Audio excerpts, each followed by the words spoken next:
PhD thesis of Adriana Dubras, which was held yesterday and which went very well for everyone, including Adriana. So that's great news. Justin is an associate professor in the Division of Nephrology at the University of Calgary. Received his training, a master's degree and PhD at the University of Alberta in cell biology, and then went on to do medical training at the University of Calgary, fellowship training there in nephrology, and then he went on to post-doctoral training at Harvard University, where he developed interest and expertise in kidney organoid biology. He's back at the University of Calgary there, where he's a clinician scientist, and he's co-director of the Organoid Innovation Hub there. And really one of the very few people in Canada, if not in the world, to have developed this expertise in kidney organoids. And that's what he's going to talk to us about today with respect to precision diagnostics and discovery for diabetic kidney disease. So welcome, Justin, and thanks for coming. Yeah, go ahead. So I hate to disappoint. I don't think I'll be talking much about kidney organoids. That was yesterday's talk, but I wanted to make this talk a bit more clinically focused. And I even included a case presentation. This was actually a patient that we were discussing just amongst a few of my colleagues just the past week. 78-year-old male from the Philippines, type 2 diabetes, formerly diagnosed, I think around 5 years. I'm not even sure about this detail, with the eGFR now down to 20 mils per minute. Proteinuria is 1 gram per day, has some microscopic hematuria, A1C, diabetes well controlled at 6.3%, and is currently on maximum RAS inhibition as well as SGLT2 inhibition.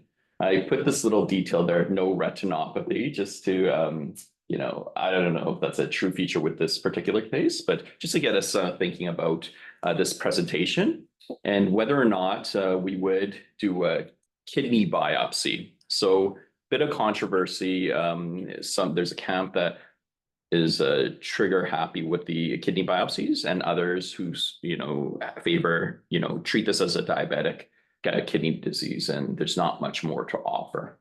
So that's what I wanted to talk about today is the indications for kidney biopsies, the classification, and also to shed light on some of the latest and greatest technologies that might change your mind as to why we should choose to do a kidney biopsy or not.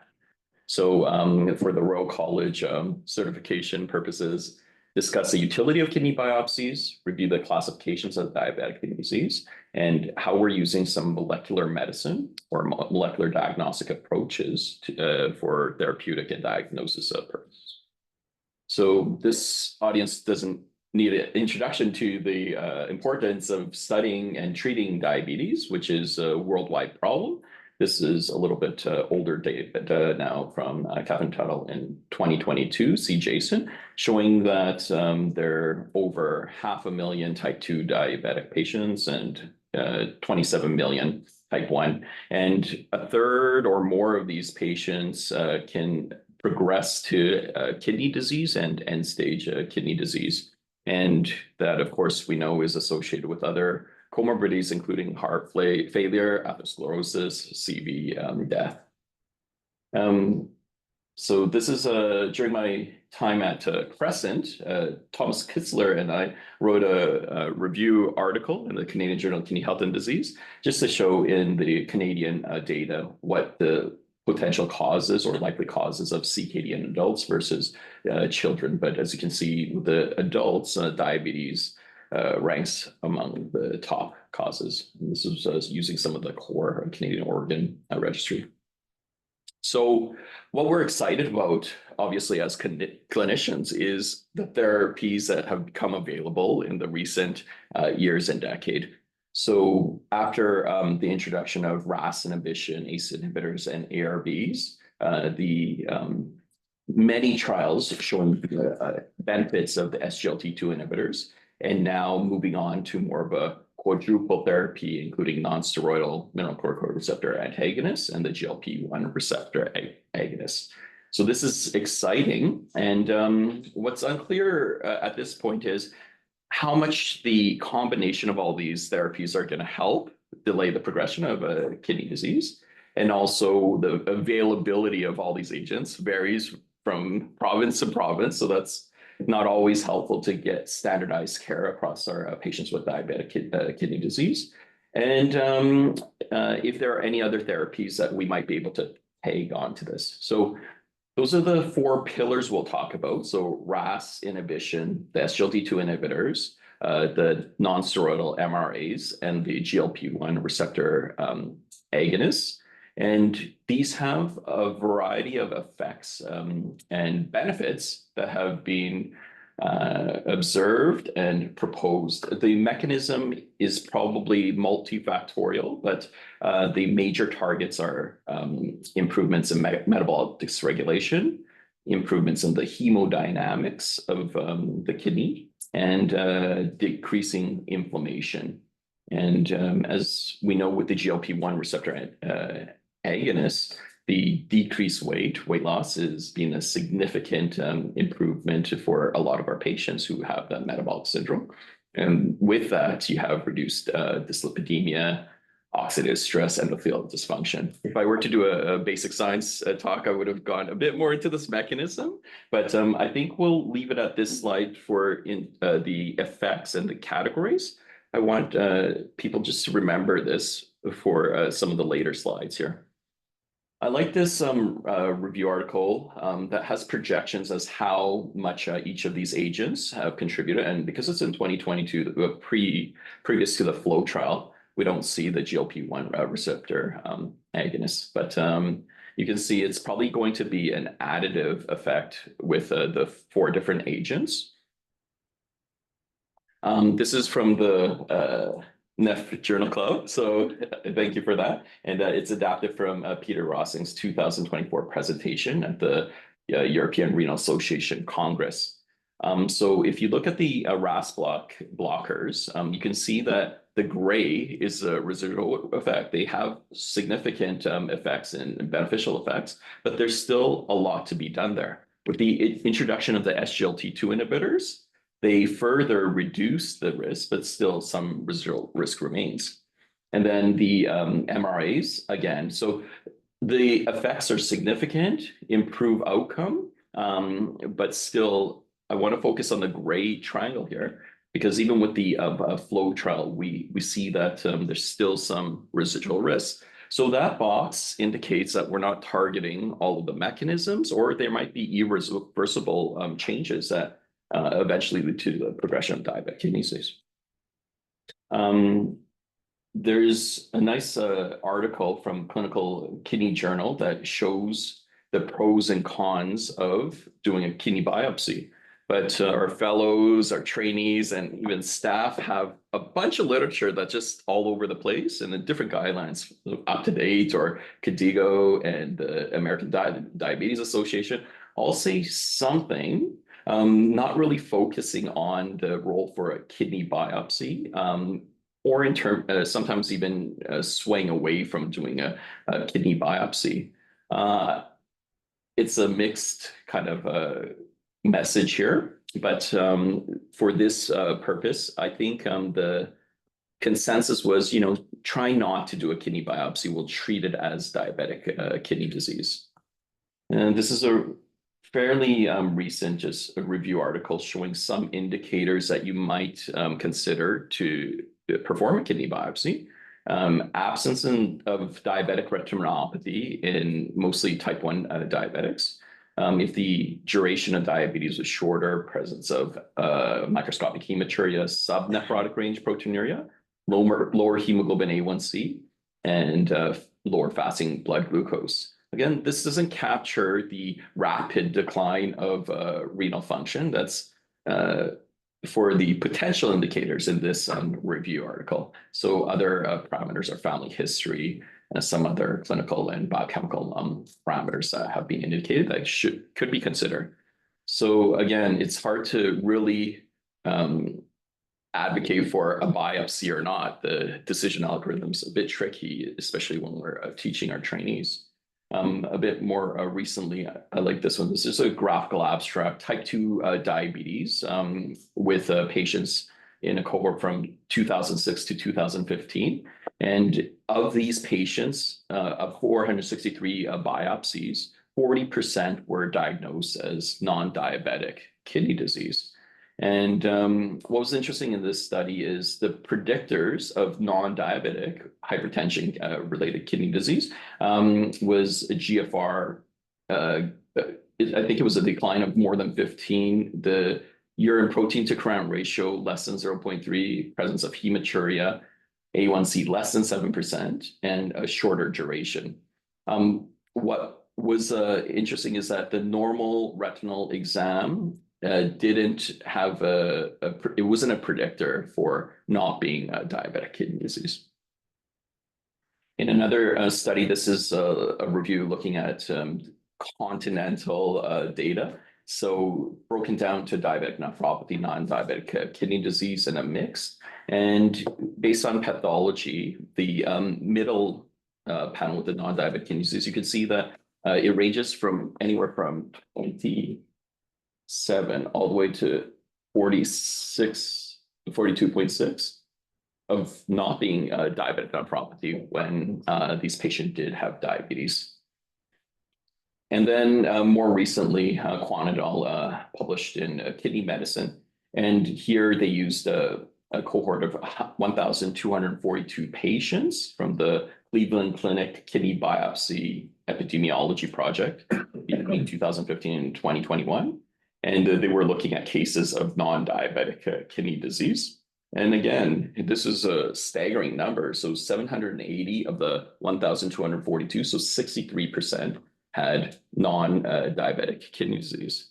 So I always teach trainees that it's probably going to be about 25% of our cases where we may see another pathology or non-diabetic.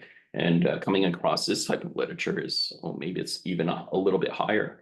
And as you can see, these are some of the causes of the non-diabetic kidney disease. So all of the GNs and amyloidosis up here and nephrotic syndrome as well. And I think this last one, this is one of the most recent ones that just came out in Nephrology 2025, and 832 patients. And of that, they only used 614 patients after exclusion. And their most predictive variables were absence of diabetic retinopathy. So this is a little bit different from the prior study I showed you. Absence of microhematuria or absence of peripheral vascular disease. Older age and serum creatinine are all accounted for in this study. What I liked about this study is they attempt a predictive score. And I don't know if you came across this, but using these parameters, and it was a Spanish study, so I like it's like no, and C. Right? So C will be yes. So if you have microhematuria, for example, this goes down and gives you a score of 2. And depending on the creatinine level, absence or presence of peripheral vascular disease or retinopathy, and then the age broken down here. And based on each of these scores, if you tally it up, then you can have the total score predict the probability of having something other than a diabetic kidney disease. This probably has to be validated in different cohorts, but the attempt to actually try to quantify this and have specific parameters, it's a bit of the precision medicine using the clinical parameters. And I think this is a good approach, and hopefully this is something that'll be further developed and integrated and maybe acknowledged by KDIGO or various guidelines.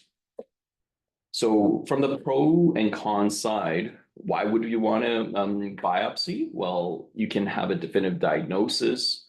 You might be able to see other atypical features, can differentiate systemic conditions that might need different therapies. And what I enjoy the most too is the ability to have a broader medical research capabilities and have tissue available to study questions that haven't been addressed yet. Now, the cons, invasive with potential risks, the resources are a big one. And just having the time in day medicine or wherever people are going to have their kidney biopsy is actually quite expensive on our strained healthcare system as it is. And there are no real comparative clinical trials. And we always worry about the potential risks, especially in older patients or frail patients. And then just some people, right, don't want a biopsy because it is an invasive procedure. And one of the things, as I mentioned, with tissue is that you can really look into the architecture and specific changes within compartments. And our pathologists generally look at the entirety of the core, but now we have the ability to focus on specific regions, specific glomeruli or tubules within the kidney. So in the normal kidney glomerulus, the pathologist usually with the PA stain see these nodular sclerosis called Kim-Wilson lesions. And these are pathognomonic, usually for diabetic kidney disease, but sometimes we'll see it without diabetes. But this is what we're going with, and this is what our pathologists are relaying to us when they make the diagnosis of diabetes or diabetic kidney disease. With the Renal Pathology Society classification, which is a bit older now, so first established in 2010, it's broken down primarily based on the histopathology of the glomerular lesions. So with the class 1, you have glomerular basement membrane thickening. 2 is broken down into mesangial expansion as being either mild or severe. 3 and 4 have nodular sclerosis. Difference is that there's more than 50% of the glomeruli involved with class 4.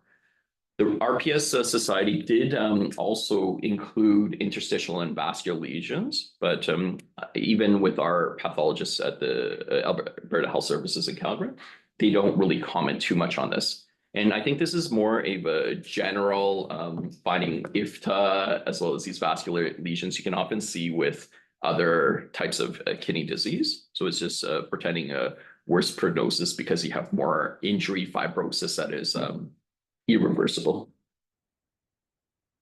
A little bit more into the actual pathophysiology, and I want to bring your attention to the metabolic dysregulation, having dyslipidemia, increased adiposity, secondary. A lot of it is due to the hyperglycemia that leads to a multitude of other oxidative and pro-inflammatory pathways. And this eventually helps recruit immune cells initially for reparative functions, but then this can be maladaptive and cause fibrosis going forward. The hemodynamic perturbations are well described with the SGLT2 inhibitors and the GLP-1 agonists also having a beneficial effect to stabilize that. So these are the 3 different categories with numerous mechanisms that have been proposed.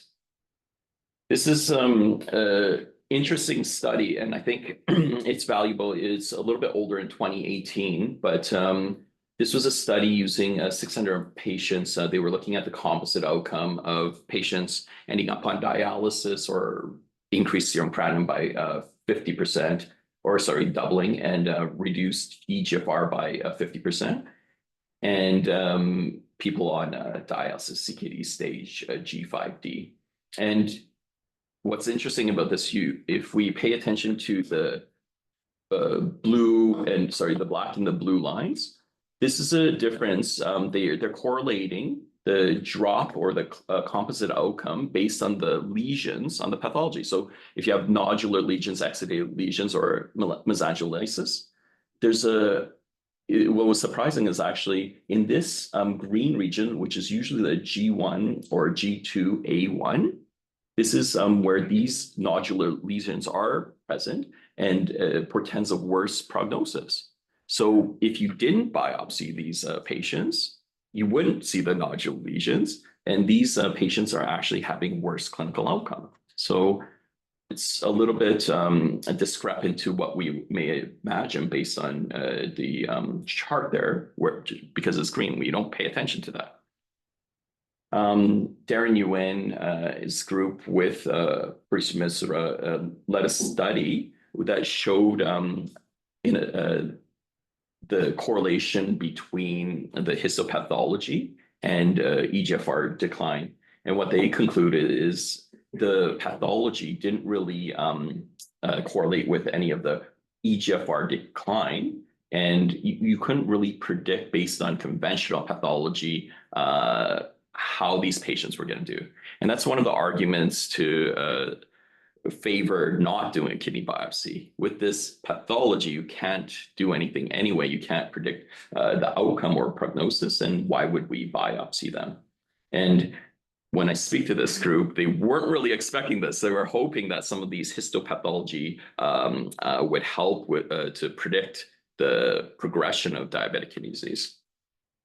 So the conclusion was to identify novel predictors for this cohort of patients that have a rapid functional decline.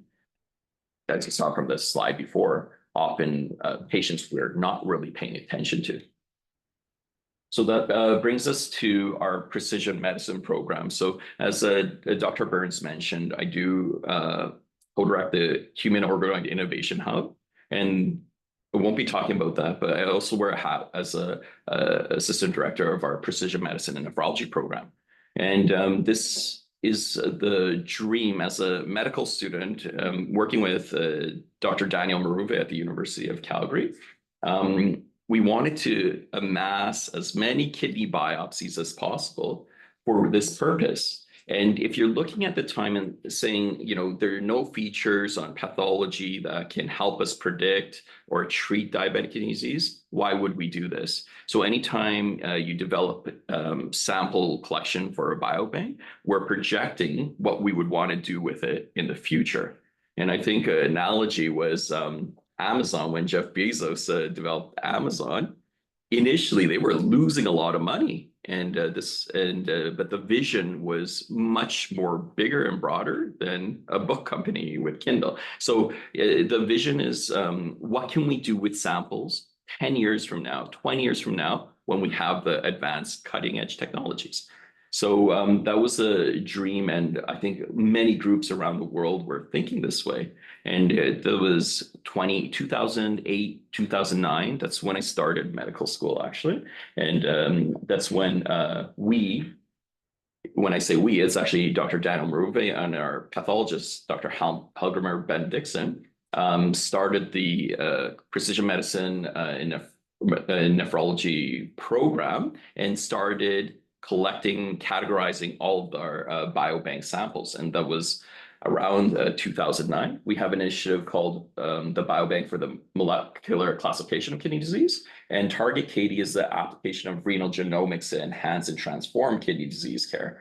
And this is more of a prospective collection where we collect blood, urine, and even specialized samples such as DNA and peripheral blood mononuclear cells that can be reprogrammed to stem cells for kidney organoids. So this is just one of the publications now in getting quite old in 2017. But what I wanted to highlight here is the number of biopsies we have now. So in terms of patients, and this was over the time 2009, I believe, till 2024, we have 13,500 patient biopsies scanned, cataloged. The biopsies are more than the patients because often they're repeat biopsies. And these are some of the cases. And I suppose I would predict that our number of biopsy-proven diabetic kidney disease might be higher than a lot of centers around the world. And we do tend to see a lot of more diabetic kidney disease in our biopsies because we may be biopsying more than some of the programs across the country or in the world. And so diabetic kidney disease, we have 1,641 as of 2024. And this is an invaluable resource. Now we can really look at the pathology through specialized stains, specialized approaches, and clinically correlate all this. Through a Canadian Foundation for Innovation grant, or the GELF, I was able to secure funds, and we have now acquired some of the latest technologies in research, but I feel that this will eventually make it to the clinical setting as well. So conventional pathologists use standard stains such as H&E, PAS, trichrome, electron microscopy as well. And the readouts are histology with limited types of microscopy And as you can see from your pathology reports, we don't need any attention to that. It's mostly based on the Renal Pathology Society classification. Our precision medicine approaches uses a more molecularly targeted approaches, and in combination with these latest technologies. So geomics, it was technology that was developed in 2019. You can take a kidney biopsy or any tissue and circle a region on the biopsy. So everything's done on the biopsy and know all of the transcriptomic or molecular changes that are happening there. And then just in 2022, the technology advanced further, and Cosmics, it's a spatial molecular imager, can now do this at single cell resolution. So if you have a glomerulus, you can pinpoint the exact podocyte within the glomerulus that's injured, and is this different from another glomerulus within the same tissue of the same patient, and how does this compare with other patients? And in addition to that, we acquired advanced microscopy, and it's called the APX 100. I think we got one of the first in Canada. What I like about this is now you can load basic histology slides 4 at a time, and everything's automated. And as they're stained, you just load it, and then like an hour later, you come back, and all 4 of those slides are imaged and at a resolution where you can see intracellular localization of specific proteins that you're interested in. So in combination with this spatial transcriptomics, we're really getting a good picture of how the diseases differ from patient to patient and potentially identifying new therapeutic targets. One of the areas I do my research in diabetic kidney disease is the accumulation of fat storage particles called lipid droplets. These are present in many cell types, including podocytes, mesangial cells, and proximal tubular cells, but highly enriched in the proximal tubular cells. And this is an interesting area of research because it's merging now that lipotoxicity, not just adipose tissues building up fat or circulating fat particles, it may actually be fat within the cells that are causing stress to important cell types that lead to diabetic kidney disease, particularly in the podocytes or the proximal tubules. And in this review article, the particles that are around here are the lipids, and you can have albumin binding to them, but also lipid-bound proteins that might be pathogenic and contribute to the progression of diabetic kidney disease. We're using some fancier high-end microscope, I guess you can call it, called spectroscopy, and it's able to have a different profile with fluorophore across 24 channels from the visible spectrum. So from the UV range, it's about 350 all the way to 750. You can see what that signal of a specific label, and in this case, it's called Nile red, it shows under each of the different wavelengths. Using this approach, we're able to characterize the lipid distribution and using different approaches. So on the top there, one of the talented researcher associates who developed this technology can stain for lipid droplets, and at this magnification, you can't really see the intracellular or subcellular structures. And we can use the pseudo color showing the difference in the hydrophobicity. So are they more fatty or less fatty, water soluble or less water soluble, and get a profile of the changes. And this is a core biopsy, and this one's a protocol kidney biopsy, pre-transplantation. Adrienne Klein, she is now faculty in Chicago, did some semi-automated imaging so we can load a certain tissue and then have semi-automated identification of glomeruli and tubules using just this one stain. And that was published just a few years back. And what this can do is automate the segmentation and identification of the interstitial space, glomeruli, and the tubules. And within those structures, we can identify what's changing. And using our biobank and this Nile red stain that labels lipids, we showed that in diabetic kidney disease, the various classes of the RPS classification, there is an enrichment primarily in the proximal tubules and primarily in the more advanced stages of diabetic kidney disease.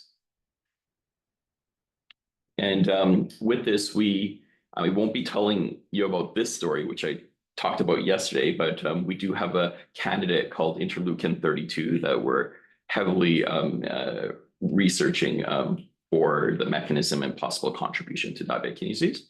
But what I wanted to highlight is this microscope called the Apex 100 or APX 100. You can see that's a pretty standard monitor, a computer monitor, and that's the size of the equipment.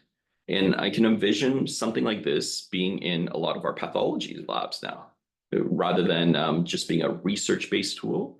And you have resolution that can, as I mentioned, and maybe some of the basic scientists will appreciate this a little bit more. This is a proximal tubule labeled with LTL in the middle.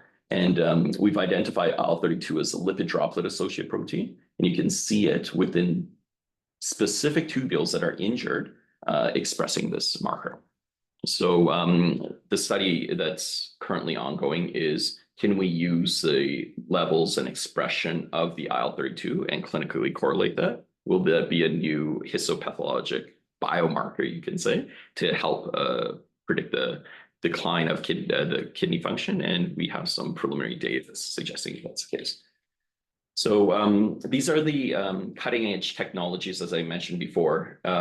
What was a bit tricky right now with this being so hot, you have multiple companies trying to, I don't know, like take the market share or trying to protect their patents.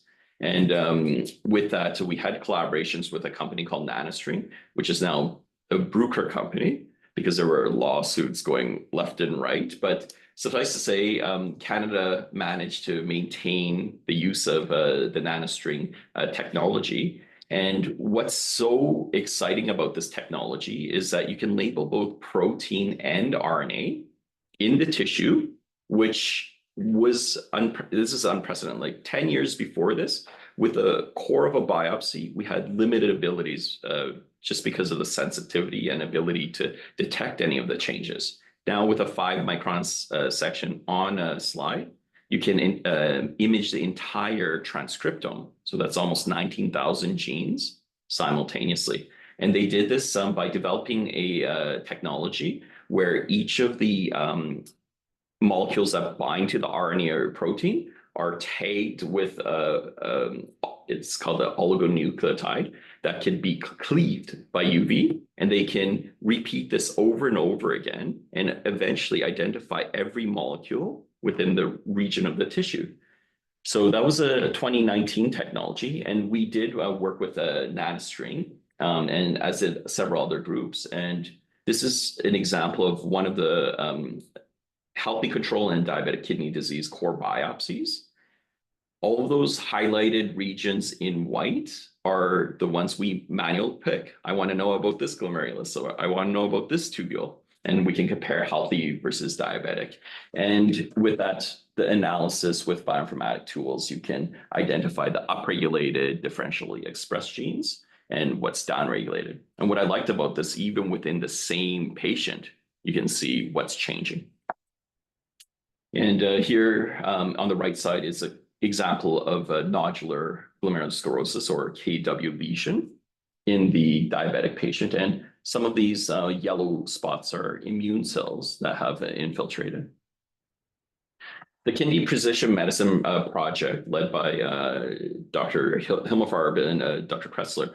And Dr. Kretzler did a talk last year at CSN, has been instrumental in getting all of the research community, and I think clinicians as well, together to really look at the multiomic approaches and harnessing a collaborative environment where you can look at all of these different approaches together. They have 31 sites, and most of them are in the US, and they combine imaging, transcriptomics, proteomics, and metabolomic changes. And their mission was to ethically and safely obtain kidney biopsies from anyone from afflicted with AKI or chronic kidney disease. And using this precision approach, trying to subgroup diseases and create a tissue atlas. And now, this is still 1 year old, but these are now the latest technologies in single cell RNA sequencing, spatial transcriptomics, and protein-based assays as well. And as I mentioned, there's many competing companies such as 10x Genomics, the Biotechnique, and NanoString, as I mentioned, as well as other players in the different groups contribute to different approaches with these multiomics approach. Suffice to say, these approaches, I don't think any one lab or any one group can master all of this. So I think these collaborative initiatives are super important. And this is just a snapshot from what they have to date, are studies on CKD, AKI, diabetes, and numerous groups have contributed to all these different approaches. And this ranges in spatial transcriptomics all the way to metabolomics and even specialized to glycomics. This is a fairly recent study, quite a remarkable collaboration across the board with Dr. Kretzler as one of the lead investigators here, using a technology called Visium, similar to the geomics that I presented. They did some eloquent analysis showing that in disease state, in the fibrotic regions, so this is a healthy tissue, this is a CKD tissue, this is a magnified region of just this area of this core. And then now they get down into this specific fibrosis region and profile all of the immune cells and the genetic changes that happen in just that region.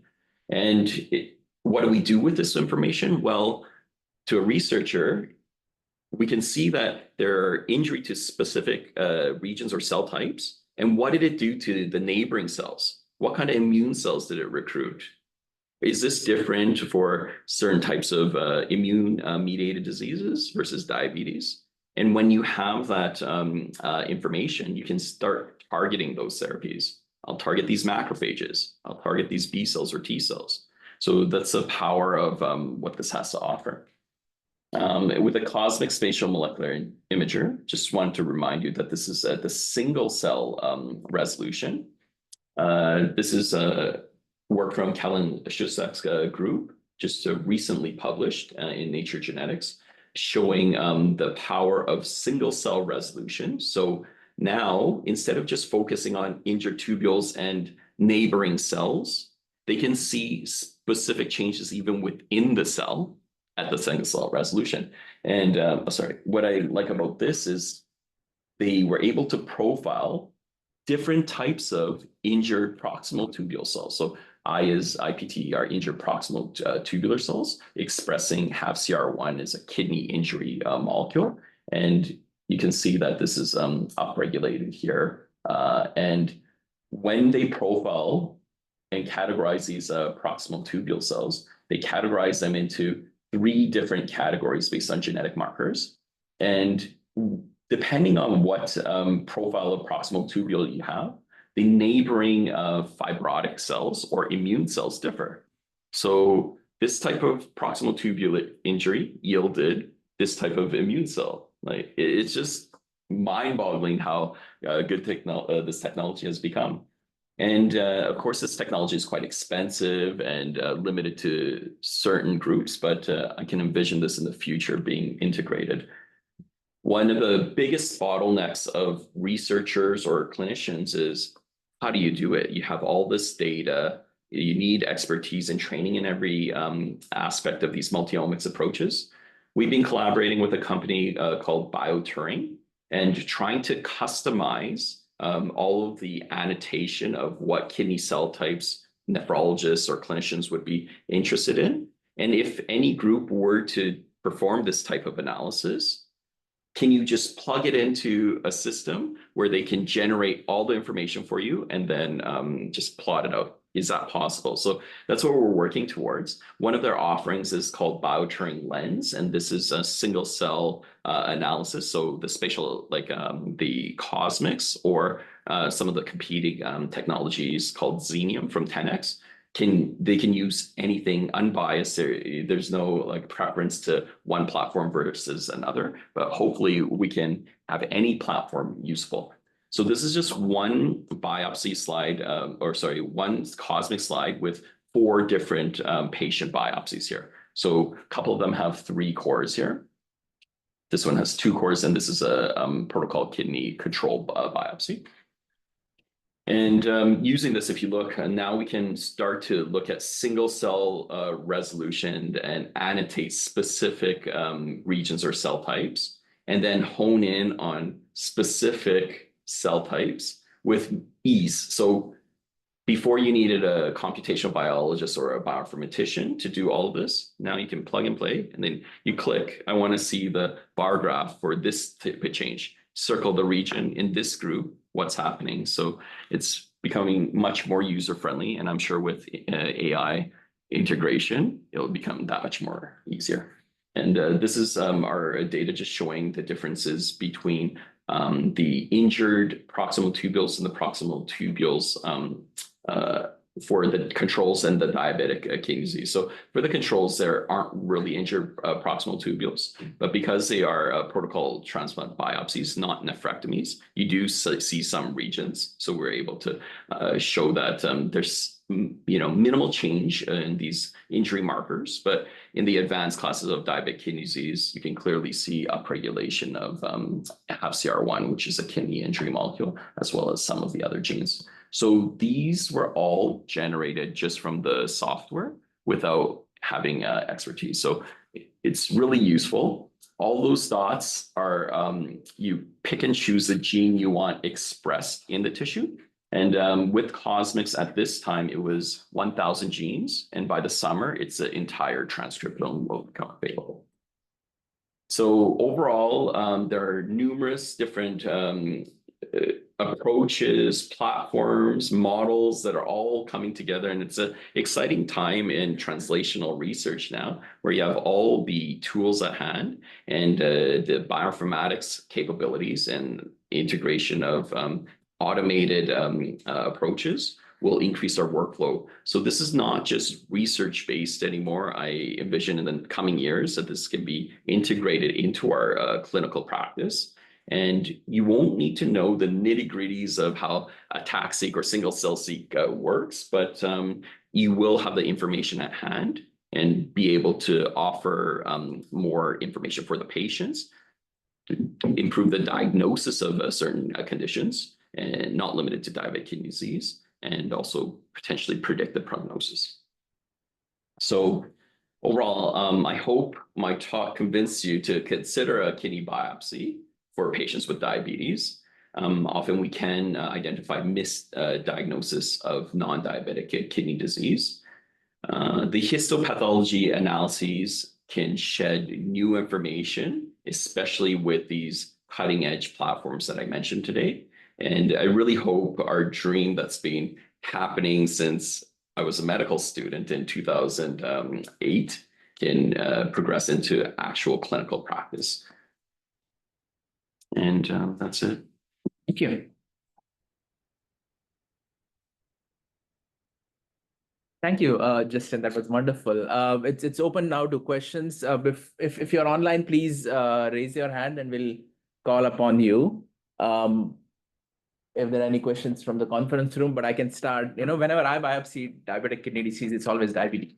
What are your criteria for biopsying in Calgary? Are you doing just those criteria, or are you being more broad about? Well, that's why we have variability even within our group. I think maybe the younger nephrologists are a bit more cautious or a bit more or overzealous. I don't know what you want to call it, but we do see, and within my colleagues as well, we at least see about a quarter of the cases have other features other than diabetic kidney disease or alternative diagnosis. So, and these are usually the rapid drop of the EGFR, or if they just don't smell right? And it's a lot of it is just a clinical result, but I think that's what the importance of having more standardized care is. So you see the variability in report of in the 20% range of seeing other features all the way up to 63% in the most recent literature. And I don't know why that's the case. There's probably some sampling bias because you're biopsying the people you're most worried about. And I'm sure you'll catch a bit more of those cases. But if you were to do across the board biopsies for every diabetic patient, how often would you see something other than diabetes? Our pathologists do grumble sometimes saying, oh, not another diabetes. And because the majority of the cases will be that. Yeah. Thank you very much, Justin. That was great. I want to get your thoughts about proteinuria and the decision to kidney biopsy. Not uncommonly now, we're seeing maybe referrals with patients that are on ACE inhibitor, an SGLT2 inhibitor, and maybe a GLP-1 for their diabetes from their primary care physician. Then they come to you, maybe they have a bit of a high creatinine, but their proteinuria is really not that impressive. But then maybe the proteinuria is being masked or driven down because of the agents they're on for their diabetes. I think we're all caught in the same dilemma as you. What does a proteinuria mean right now? What was interesting, even at ASN last year, was even the clinical trials are using proteinuria or albuminuria over 1 gram per day as a surrogate marker. And that wasn't the case historically. And does that more than 1 gram per day of proteinuria portend a worse prognosis? I don't know if the literature is really supporting that as well, especially in diabetes. I'm just sitting on my hands, like watching the proteinuria get worse, trying to put on all the additional therapies. And in Alberta, we've been fortunate to have many of our patients on the GLP-1 receptor agonists. And I think it's a little bit trickier here in Ottawa, but we're trying to push, especially after the FLOW trial, trying to push that a little bit more too. But as we all know, a lot of our patients with diabetic kidney disease will progress, and we see albuminuria in the nephrotic range. And I don't know really what to do with that as well. And yeah, I don't have a specific cutoff.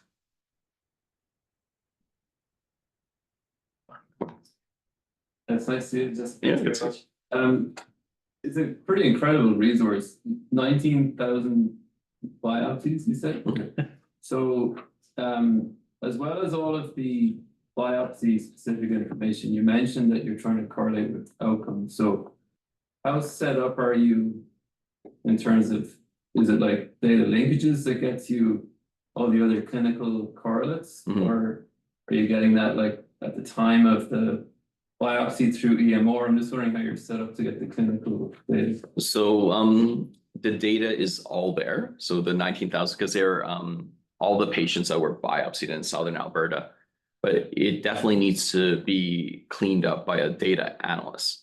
So we did make arrangements using Epic's Connect Care now that we can, if we have the set accession numbers, because we want to keep it de-identified and not have any, breach to VoIP or anything like that. But we have now the ability, if we have approval from Alberta Health Services, we can have a list of the patients, not based on their identity, based on the accession number or their biopsy number. And then you can now, a third party within the group that's blinded can correlate those with the clinical data. So as you know, with Connect here, there's so much data there. So what do you want from there? What I ran into the troubles with is we've done a study now showing with, I think it was about 35, 40 patients with diabetes, biopsy proven diabetic kidney disease. And even when we look at the urine albumin to creatinine ratio or the serum creatinine, there's missing data. So we had to use the data available, and we calculate a score with the progression in terms of the slope calculation, the initial versus the best available final creatinine, and calculate the EGFR based on that. But the data is somewhere there, and we can eventually access it. We're still in the process of, getting all the arrangements and the data cleaned up. Thanks, Justin. One other question I had would be time of biopsy. You have biopsies 19,000. Like, is there any, the use of spatial transcriptomics, does it depend on, have any dependency on how long the biopsy is, like frozen section, paraffin embedded sections, and you want to speak to that? Yeah, for sure. So that's an excellent point, and the preservation of the tissue is super important. How they're like the timing, the fixation, everything. Fortunately, with these technologies, you can use either the frozen or the FFPs, and so the formalin fixed, paraffin embedded are go-to ones, just because the processing and the sectioning you can do with minimal tissue, because it's easier to section. Frozen sections, you have to use a bit thicker sections, and you get rid of the section a lot quicker. But we looked at tissue from 2010, like this is more than 10 years old, and we still got high quality data with the spatial transcriptomics. So there's a RNA integrity number for single cell RNA sequencing, showing the quality of the RNA when you extract it. That doesn't quite apply in spatial transcriptome. You can't even use that same value. You usually want over 7 or 8. And here you can't even use that. There are some caveats to this technology as well. For example, depending on how well you sectioned and how well you mounted them on the slide, you can have some drifts or deviation in the sample itself. So you have to be careful about that, because these are a single cell resolution, and each cell is about 20 micrometers. So if the tissue is just slightly tilted, it's going to be out of focus, and we're just not using those regions if that's the case. Thanks, that was really well done. I was kind of intrigued by the slide showing that often the pathology doesn't correlate all that well with disease course or presentation. And thinking to our own biopsy rounds, we've had a few cases over the years where, you see Kimmel-Still-Wilson bodies in individuals that are maybe not even diabetic, or they're pre-diabetic. And have you thought about pulling out outliers from your database, like looking at, maybe a specific group that show, KW bodies, but really are very early on in their disease, or the non-diabetics? And could you use those outliers to kind of inform your pathophysiology? Yes, definitely on my wish list, but we actually did. I have a basic science program, as well as Kevin alluded to, with the kidney organoids. That's like a lot of our time. But no, our biobank does capture all that. Some that I even biopsied, I'm like, what? The A1C is like 5.9. I actually had a conversation with Andrew Advani about this, and we do see that. And what is the difference? Why do you get those KW lesions? I have no idea, and it might be maybe there's like a genetic predisposition or something unique about those individuals. It's a good point, and I think because we have this resolution now, you might actually get to the genetics or potential epigenetics, because you're looking at the microenvironment. And in our studies, if you took the whole core and you tried to do transcriptomics on it, or some kind of proteomics, because the changes of the signal of interest, so if you have a gene of interest that's changing in an ocean of data, that's going to be drowned out. And most of our bioinformaticians are like, here's a cutoff. This doesn't count as change. So now with spatial transcriptomics, you can hone in on, I know I see the change. What are those changes just there? So all of the surrounding tissue, or like the biopsy sample, is not factored into that region. So that's the big difference here. You're not getting a dilution effect. So it seems like this technology has developed faster than our ability to know what to do with the data. And I think it's only a matter of time before we know, using this technology, sort of molecular patterns that are predictive of progression, perhaps. My question is, who's going to own it? Who's going to do that work? Right now you're doing it. Is it really the renal pathologist? Do you think will eventually have to take this on? I don't think, I hope there are no renal pathologists here, but like, I hope they won't have to take on the burden of all this. I think it has to be more of like a multidisciplinary team approach. We work with our geneticists, for example, when we're sending off for the panels to Blueprint or Invitae, like, and they're integrated into decision making. So you don't want to burden anyone, and to process all of this data, that's going to be difficult as well. So I think at the beginning, they're going to be select cases similar to the one that was brought up. These are unique individuals. Is there anything else that we can learn from the biopsy, or treat differently if it is a different diagnosis? And now we're talking what's going to happen 10 years from now. And this is when AI probably has integrated itself in all of our clinical management of patients, and probably telling us, oh, you forgot to, order this test at that point. And we need that capability. So you're right with these multiomics approach. And I was flabbergasted by a recent talk on epigenetics. And that's like a whole new ballgame. It's how do you even integrate or think about this data? And they're not general rules that are fitting the paradigm. They're like almost exceptions and concepts that we haven't even thought about. So I think there'll be piecemeal integration, first with a limited number of samples. And then as we have a better handle on processing the data, scores and AI helping us with making the data interpretable, so it's not taking up all of our time in the clinic. To wrap up, maybe, so some of my clinical guys may say, hey, we already got these 4 pillars, what extra are we going to get with these kind of approaches, which, the technology is phenomenal. It's very cool. So are you looking at maybe getting that residual risk down to, even lower, or could you anticipate maybe we can go earlier in the disease pathway? Where do you anticipate this? Yeah, so unfortunately, much of our data is unpublished with the IL-32 right now. But we're looking at different ways to target. So not just the hemodynamic, not just the metabolic consequences, maybe some of the inciting triggers, like what's causing the glucose to lipid transition, what's causing the lipid to inflammation transition, and blocking it at that level. So that's kind of like the approach we're going. And we are working on a therapy right now targeting that.